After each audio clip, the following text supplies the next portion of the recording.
Selamat berjumpa kembali dengan saya. Tetap semangat teman-teman. Kali ini saya akan sedikit menceritakan bagaimana aplikasi ini bisa terbentuk. Jadi ceritanya seperti ini. Aplikasi ini merupakan sebuah rancangan tampilan dari sebuah toko online, di mana di dalam aplikasi ini menggunakan dua fitur tab. Tab pertama yaitu beranda, kemudian tab 2 terdiri dari beberapa produk unggulan, misalnya seperti itu. Tab beranda ini kira-kira menggunakan layout standar dasar berupa row, kolom, kemudian list, icon, kontainer untuk ngisi background. Kemudian di beranda ini juga ada sebuah drawer. Di sini ada setting dan sebagainya. Kemudian di produk listnya ada produk unggulan. Ketika kita klik muncul sebuah halaman baru tentang produk yang diklik tadi. Lalu bagaimana aplikasi ini bisa terbentuk? Nah, di sini ada dua buah kelas beranda dan produk list, kemudian kelas detail, di mana kelas tersebut dipanggil dalam sebuah main. Nah, begini ceritanya. Sebelum aplikasi terbentuk, maka pastikan teman-teman sekalian sudah membuat sebuah aset di dalam root dari aplikasi teman-teman. Ini saya kasih folder aset, kemudian di dalamnya ada folder app image. Nah, di sini kalian load semua produk yang berkaitan.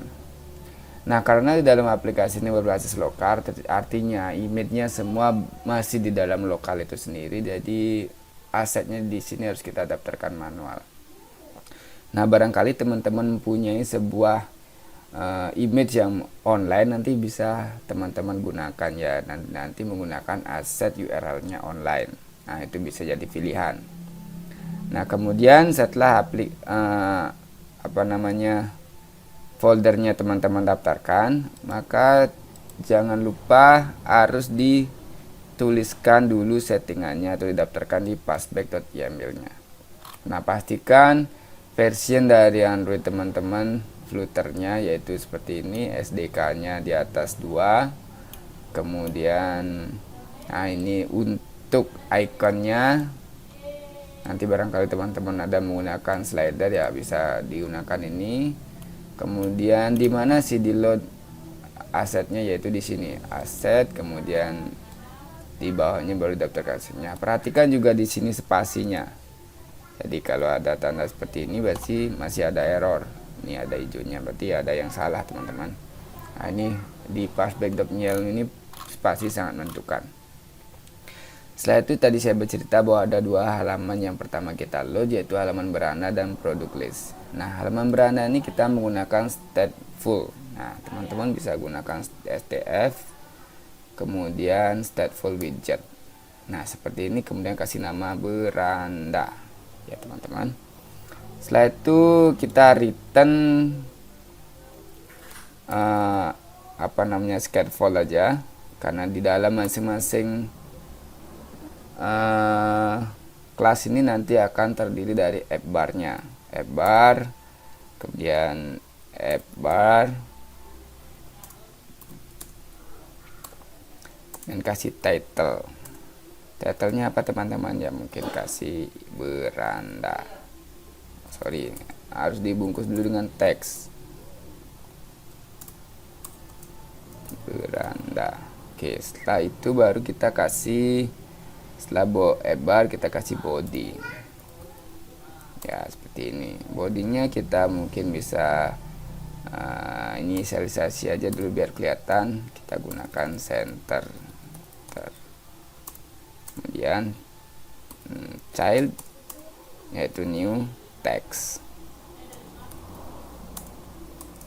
Jadi ketika kita membuat sebuah widget, di dalam itu ada yang children, ada yang child. Kalau yang children berarti dia dapat memiliki banyak widget, tapi untuk yang child hanya untuk membungkus satu widget. Ini kita kasih tulisan beranda. Nah, simpan.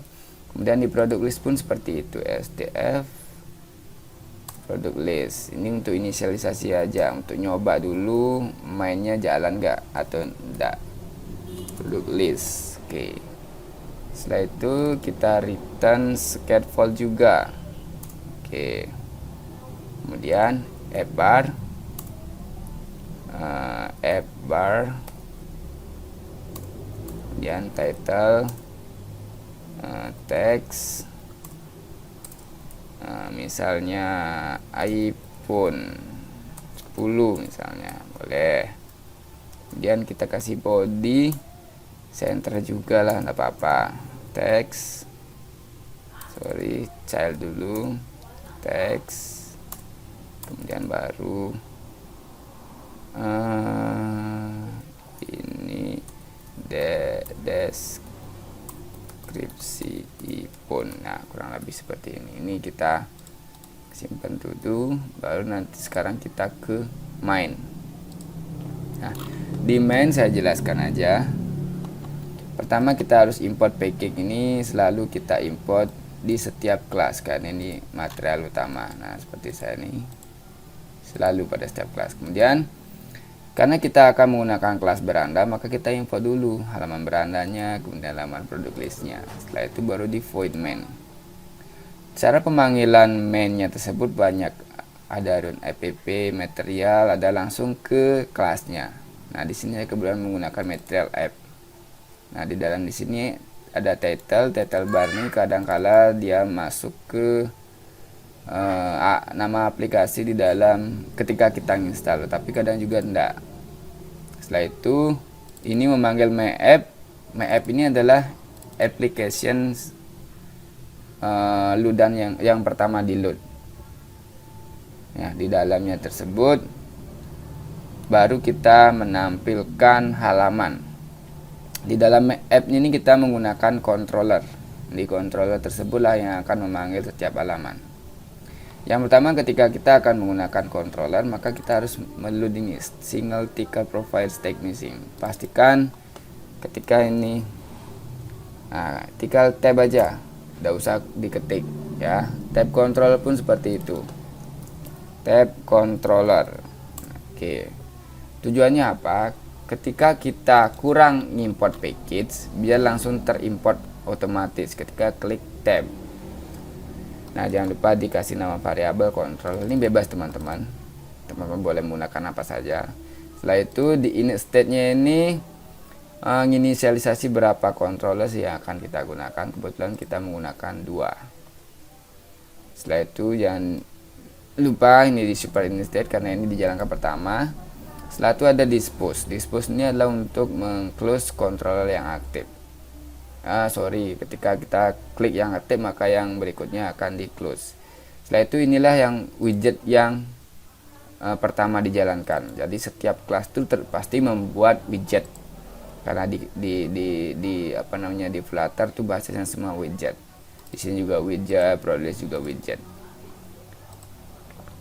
Ini ada widget, kemudian di widgetnya tuh dia return scaffold karena dia berandanya ini juga memiliki scaffold. Scaffold tidak wajib harus memiliki app bar, tidak wajib. Yang jelas dia pasti memiliki body. Karena nanti app bar yang tersebut ada di masing-masing halaman. Jadi di sini saya kosongkan app barnya. Kemudian di bodinya itu dia ngeload tab bar view. Jadi diklik aja tab bar view. Oke. Setelah itu kita manggil controllernya tersebut. Jadi di sini kebetulan sama, kalau saya bedakan, jadi ini juga dibedakan, semua dibedakan. Tidak apa-apa, ini juga pasti dibedakan. Oke, tidak masalah ya. Oke, setelah itu karena tab view itu merupakan kayak product list, kayak list view, dia banyak widget yang bisa di load, jadi dia menggunakan children. Jadi nanti caranya dia menggunakan children atau child, ya klik child aja seperti ini. Child kebetulan ini udah oke. Coba saya. Nah, berarti dia menggunakan children. Oke ya. Kalau misalnya child yang muncul, berarti dia menggunakan child. Oke. Lalu berikutnya kita akan menggunakan list product. List product itu masih merah.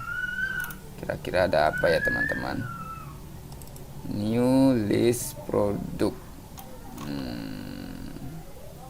product list, product list. Oke, ternyata ada perbedaan, ternyata produk list. Sorry. Di sini produk list, yang di sini ada huruf besarnya, teman-teman. Ya. Ini kita ganti huruf besar aja kalau gitu. Produk list. Oke, sehingga ini karena tadi merah karena nama kelasnya berbeda, teman-teman. Berikutnya saya menggunakan button view navigator sehingga dia navigatornya ada di bawah. Nanti kalau teman-teman menggunakan yang di atas boleh. Dalam tab barnya nih ada widgetnya juga. Nah, kalau di atas ini ada 2 widget, di bawah juga harus ada 2 widget. Yang ini ngontrolnya berurutan. Yang tab icon home berarti ngontrol beranda. Tab icon list berarti ngontrol yang produk list. Itu kurang lebih. Oke, kita coba save. Ini kita coba save. Nah, ini salah berarti ini harus kita perbaiki. Produk list. Ini kita masih ada salah.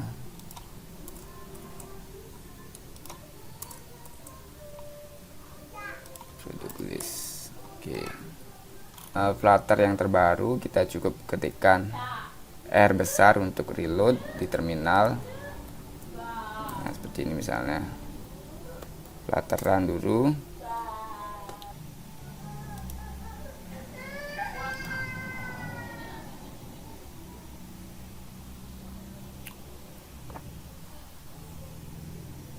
Nah, di sini kelihatan tuh HUD reload, klik R saja kalau hanya reload sekedar teks dan lain sebagainya. Kemudian untuk ngerestart kalau ditemukan error, ketik R besar. Kalau R kecil untuk reload jadi cepat dia, kalau R besar agak lambat.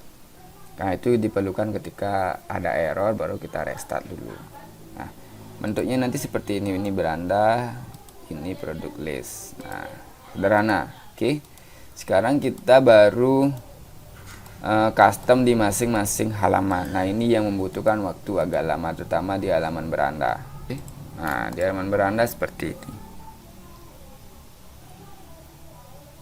Tadi kita menggunakan scaffold, kemudian app bar, kemudian title-nya apa. Nah, di sini saya menggunakan row, jadi di title tersebut tulisannya di tengah-tengah. Jadi alignment-nya di center. Kemudian ada teks beranda, kalau mungkin teman-teman menggunakan icon bisa ditambahkan di depan teksnya ini.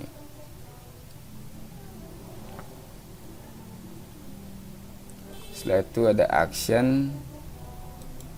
Ini untuk icon search-nya, kemudian icon print ada di sini. Ini cuman sekedar tambahan aja. Bisa teman-teman ikuti. Kemudian saya menggunakan drawer. Di dalam drawer itu ada list view. Kenapa saya menggunakan list view? Karena kemungkinan di dalam drawer itu terdapat banyak menu, sehingga saya perlu list view untuk bisa men-scroll menu-menu yang ada. Ini bisa menggunakan kolom bisa, tetapi nanti kalau menunya terlewat atau terlalu banyak maka akan error. Berikutnya di drawer tersebut ada user account drawer, ini udah widgetnya sendiri yang punya fungsinya. Dan di dalamnya ada account name, account email, account current picture. Nah, current picture ini saya isikan gesture detector. Nah, di gesture detector ini ketika on tap itu mau ngakses apa. Kebetulan saya masih kosong. Kemudian di dalam account user driver tersebut ada background image. Nah, ini saya sudah coba menggunakan background image yang lokal tetapi tidak bisa. Sehingga saya menggunakan network image. Berikutnya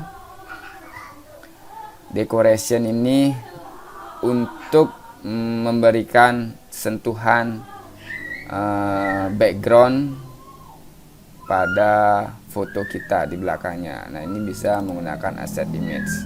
Ya, tentunya ini juga sudah didaftarkan di passback.yml-nya.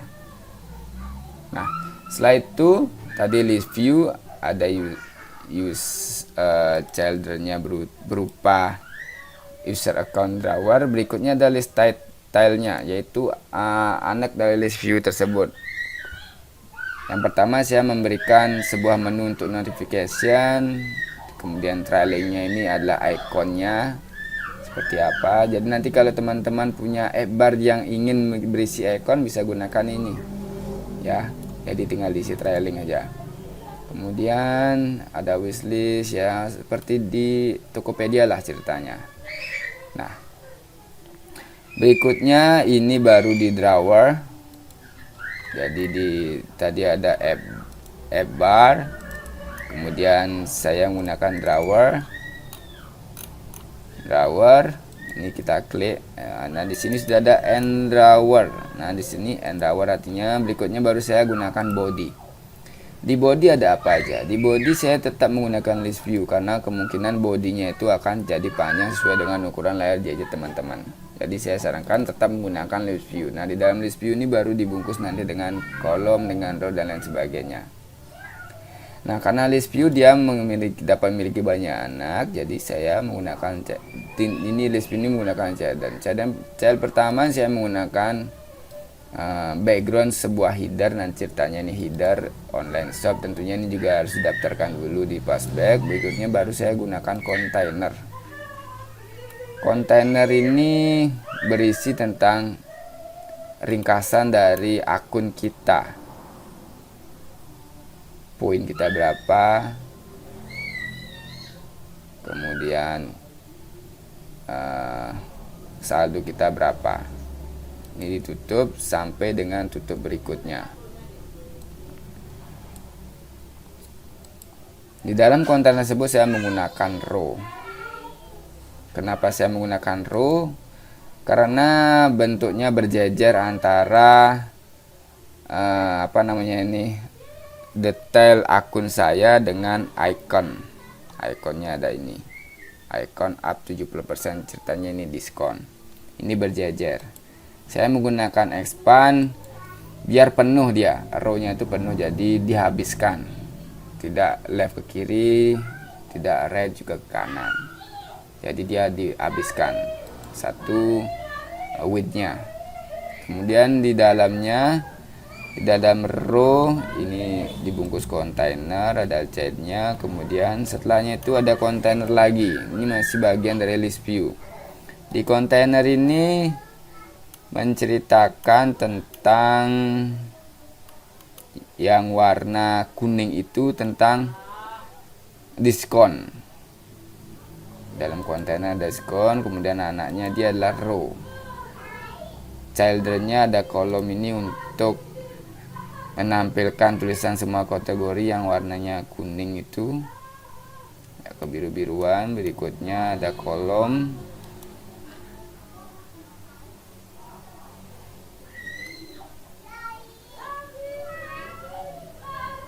Berikutnya ada kolom lagi.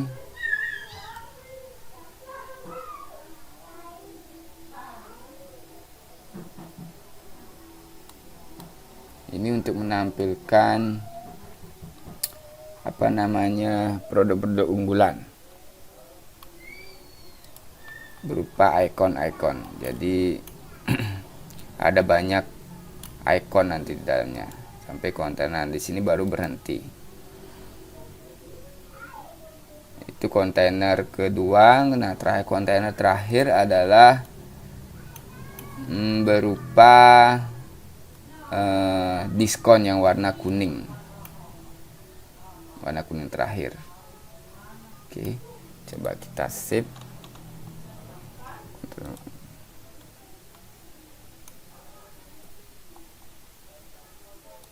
R. Nah, seperti ini. Ini app bar, kemudian drawer, kemudian ini list view. Ini kontainer pertama, kontainer kedua, kontainer ketiga di dalam list view, kontainer keempat. Oke, kurang lebih seperti itu. Sekarang kita masuk ke product list. Nah, di produk list tersebut akan memanggil sebuah detail produk. Jadi di sini kita akan menggunakan gesture detector. Yang berikutnya adalah navigator.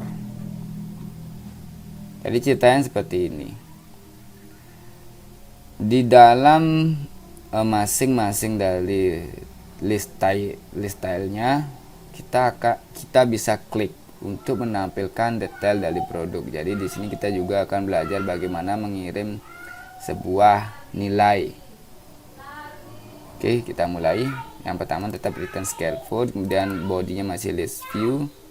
Size detector ini merupakan suatu widget yang bisa diklik.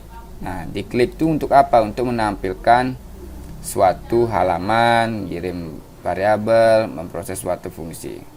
Nah, listener itu ada on tap. Kalau di list detector on tap, ada on cancel, on tap, dan sebagainya. Nah, di sini saya menggunakan on tap karena ketika diklik dia mau ngapain.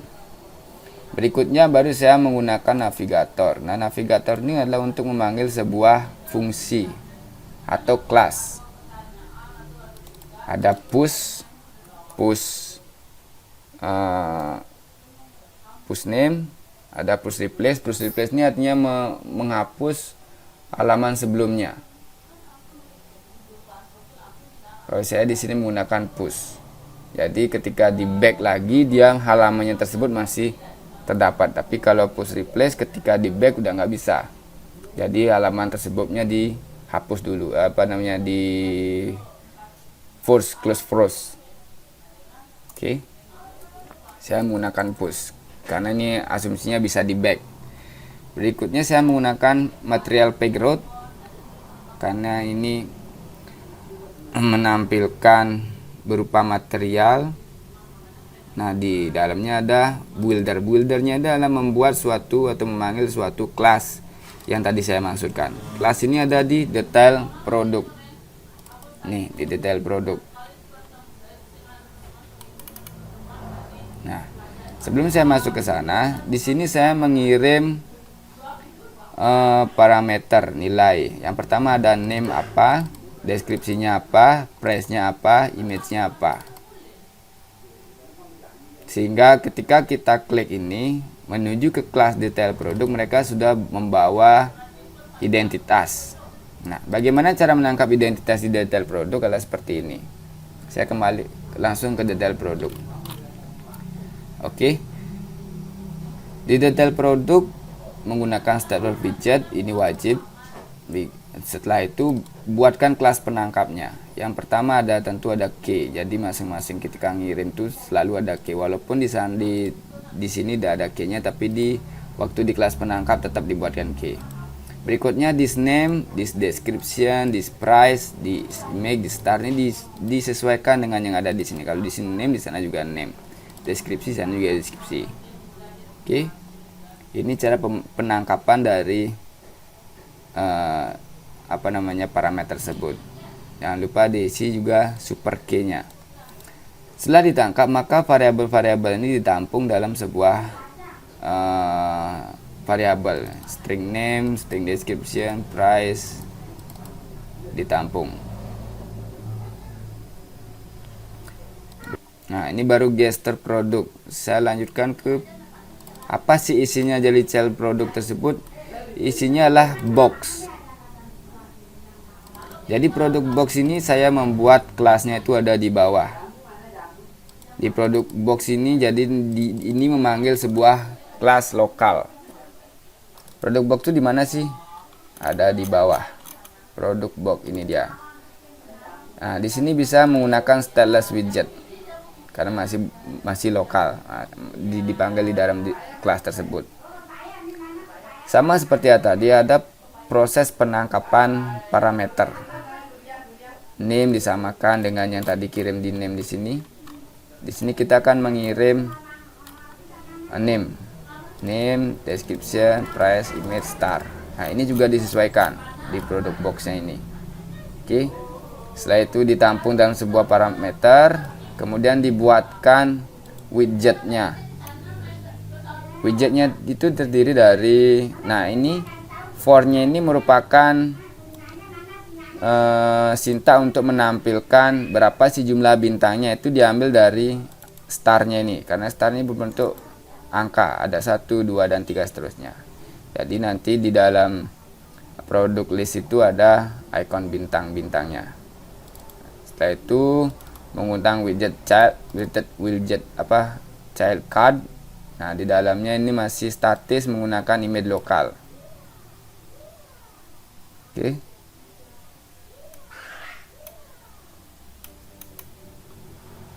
Oke, ini produk box. Oke, saya kembali lagi ke atas. Tadi sehingga dalam satu gesture detector itu ada on tab-nya, memanggil fungsinya kemana, halaman apa, kemudian child-nya itu memanggil produk box, tentu dikirim juga parameternya. Berikutnya adalah gesture yang kedua, yaitu memanggil produk yang kedua juga, masih sama. Nah, ini gampangnya tinggal di copy. Ini di copy, ditaruh di bawahnya. Copy, taruh di bawahnya. Begitu juga di copy, taruh di bawahnya. Tinggal diganti deskripsinya. Price-nya berapa, bintangnya berapa. Jadi bintangnya ini akan nanti di looping. Ada bintang 3, bintang 4, dan bintang seterusnya.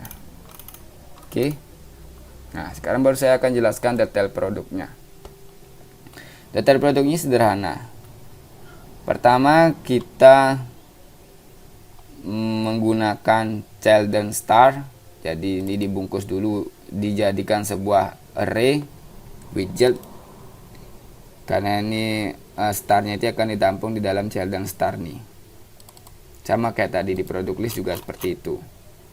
Jadi ada children untuk menampung starnya ini atau bintangnya ini. Oke. Detail produk juga seperti itu.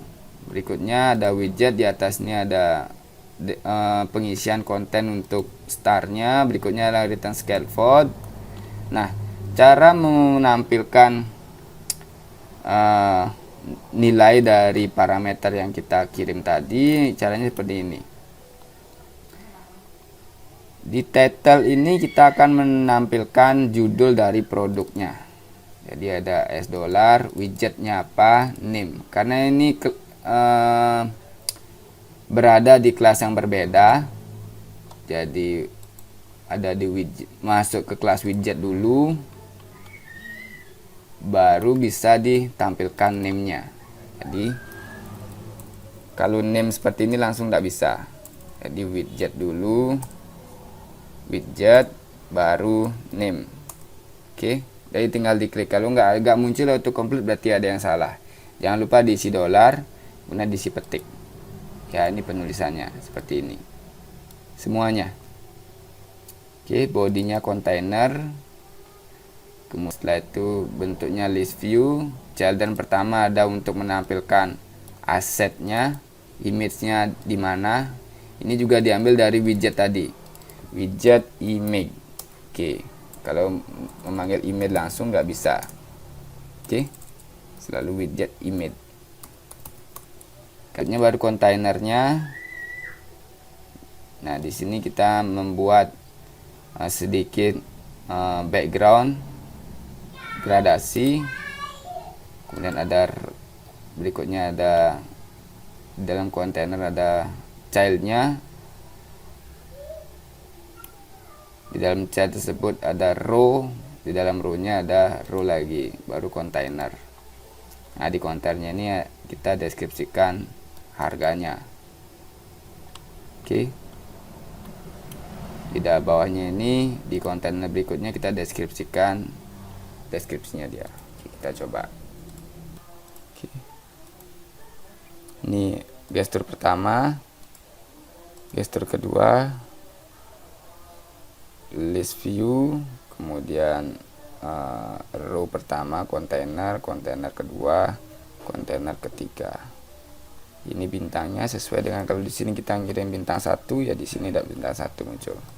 Oke, kurang lebih seperti itu penjelasan dari modul proyek 1.